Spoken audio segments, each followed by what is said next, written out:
Hi, I'm Jamie Schmale, Member of Parliament for Haliburton Kawartha Lakes Brock. I'm also the critic for Crown Indigenous Relations for Canada's official opposition and a member of the Conservative Party of Canada.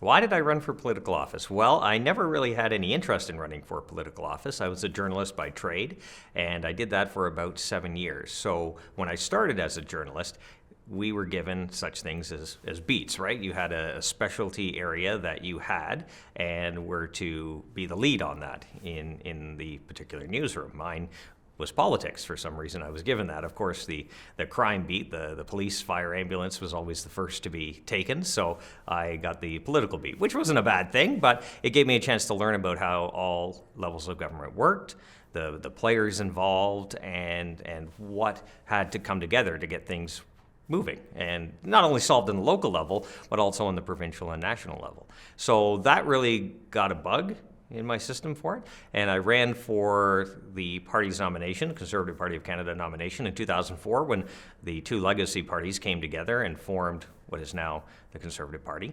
I lost the nomination, but my predecessor won, Barry DeVolen, and I really didn't know him very well at all, and he called me up after he won the nomination in 2004 and asked me to be his campaign manager. I'd never run a campaign before. I've never been involved in a political campaign. I had no idea what was involved. And so I said yes. You know, I wanted to help the party. I believed in what he was trying to do and what the party was trying to do. And so I did that. So he won in 2004. And shortly after that, he asked me to join his office and be his executive assistant. So I said, you know what, journalism was kind of on the way out. The internet was up and running very prominently. News was changing. The company that I worked for, there were lots of rumors about it being bought out. It eventually was, and at that point, most newsrooms got turf. So I kind of knew there was a change in the tide, but I also believed in what was about to happen, and that was a whole new party taking shape and to be part of that. So I said yes, and from 2004 to 2015, I worked for him in his constituency office.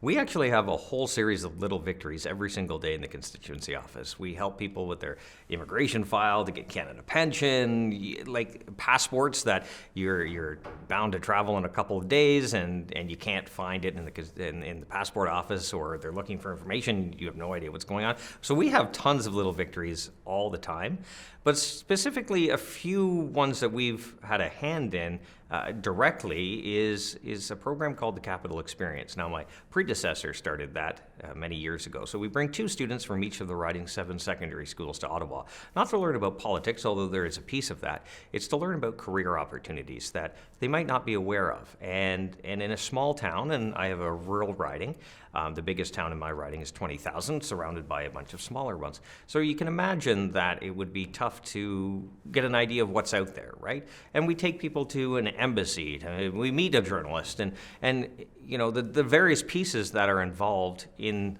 that career. So say you work in embassy, we're meeting with the ambassador, but there's a whole bunch of other staff and moving parts that go along with it, and to give people an idea that, yeah, you don't have to be the ambassador to work in an embassy. You can be the janitor if you want. You can be, you know, a consular official. You can be a trade officer. It really opens their eyes, and the amount of feedback we've got over the years, when I've started doing that, when I was elected in 2015, prior to that, was the amount of lives that were able to be changed. The young people who said, this is pretty amazing. Like, I would have no idea how to get there or what those jobs are available, but now I do, and it changed my outlook on my future. So those have been some pretty cool victories.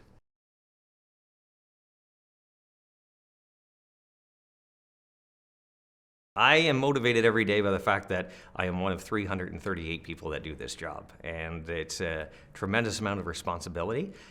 Being on the national stage, so to speak, in terms of representing the views of 116,000 people. It's not always easy, but that's what motivates me, the fact that I am just honored to serve. I love my job. Every single day is different, which is another great thing about this this choice. And I can't really say it's a career because it's a temporary lifestyle, because that could end at any time. And for some, it ends without them wanting it to. So my biggest motivation is the fact that the privilege and the honor that I have gets me going. And plus, you know what, I represent probably the best riding in Canada. So that's pretty cool too.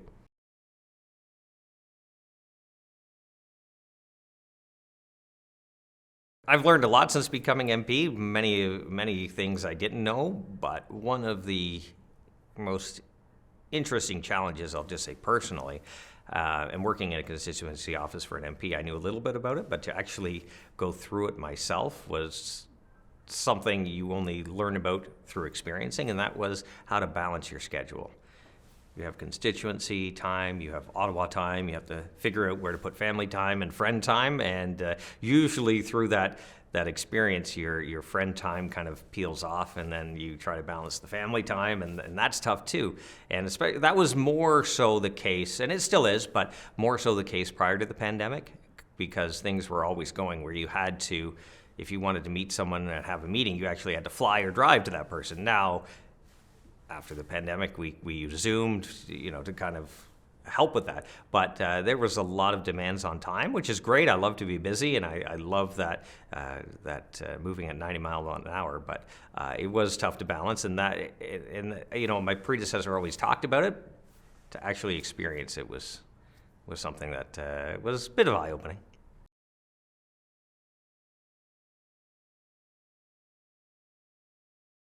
Working with other parties across party lines happens all the time. I can tell you, just as the vice chair of the Indigenous and Northern Affairs Committee, we work quite often with all parties to get motions passed, to examine witnesses, to propose studies. So that happens all the time, and it actually really happens more often than you think.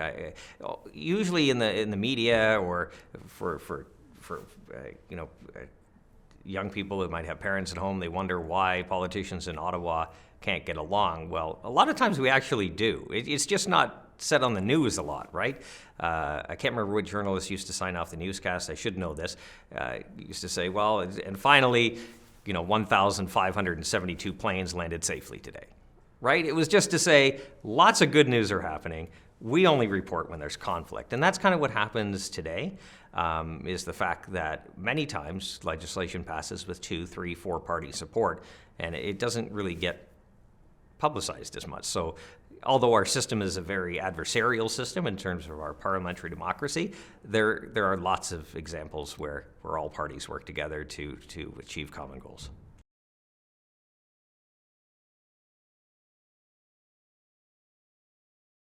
Well, I think the biggest challenges to democracy today have to do with the fact that, especially after the pandemic, I think we, as a society, have become less able to give on a position.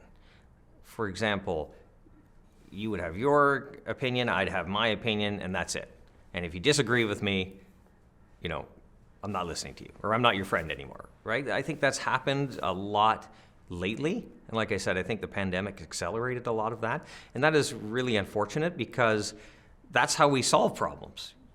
You may disagree with me, but maybe we have a happy medium. And you look at negotiations that take place, whether in business or otherwise, you always give a little, right? There's a little compromise. You can say, okay, I see your point here, you see mine, and you give a little ground. Sometimes you walk away and go, I think I could have got more, or I should have got more, or maybe I got everything. It rarely happens you get everything, but maybe you get lucky. But in today's day and age, it doesn't seem like that. It seems like it's all or nothing, regardless of what side of the fence you're on. So we have to be able to have conversations again, to be able to ask ourselves the tough questions and maybe have some common ground, because I don't think we need to be as divided as we are, I think.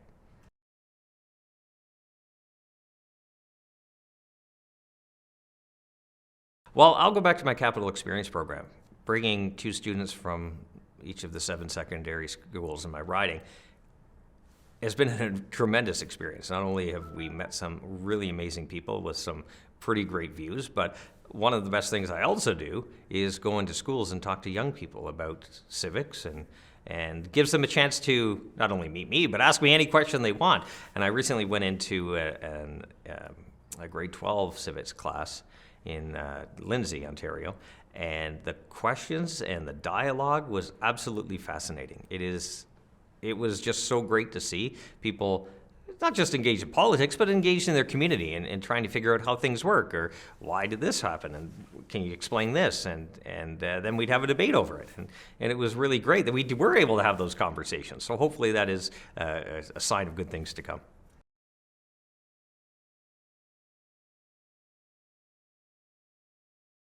What would I share with my 16-year-old self? Well, expect the unexpected, but also, if I can do two, if that's okay, I would also say nothing is impossible.